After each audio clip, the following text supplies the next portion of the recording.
posts that have been scrubbed of references to climate change. They're going through this ridiculous exercise in, red team, blue team, is climate change real, as if that were not already done by science through peer review. Wherever you go, it's like carrying the compass around with you. The needle always points to magnetic north, and magnetic north is always climate denial in the interests of the fossil fuel industry. Okay, so you said you're gonna reach out to the EPA for an explanation, is that right? Anything else you are going to do or plan to do? What about the estuary program? Are you concerned about the Well, funding, at this or? point, we're holding our own pretty well on the funding. The Trump administration makes these wild attacks on EPA's funding, and then, we protected 98% of its funding in the last funding bill. And I think it'll probably be about the same again. We find that there are a lot of Republican senators who appreciate these programs. They may not want to get a public fight with the administration about it, but they appreciate it and they want to support them, and we give them the opportunity to do that. So I think we'll continue to do well on the funding side, whether it's NOAA or EPA.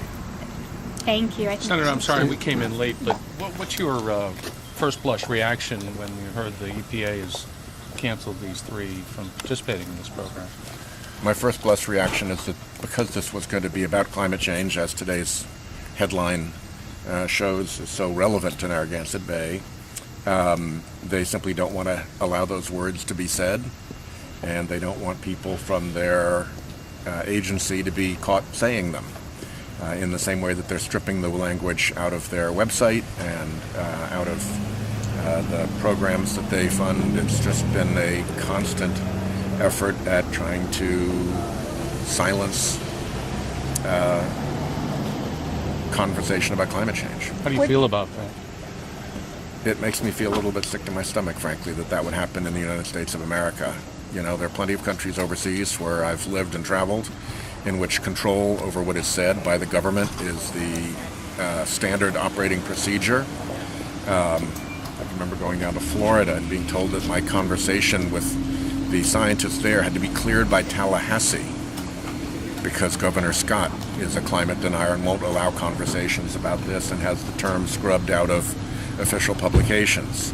I never thought that would happen in the national government. I never thought we'd see this in the United States of America. Where now do you that guys it go is, from here? How do you move forward with the EPA from here? And how do you We prevent this from happening again? We continue to put pressure on them, continue to urge that they do the right thing, continue to ask hard questions, and continue to press for answers when they won't answer our questions.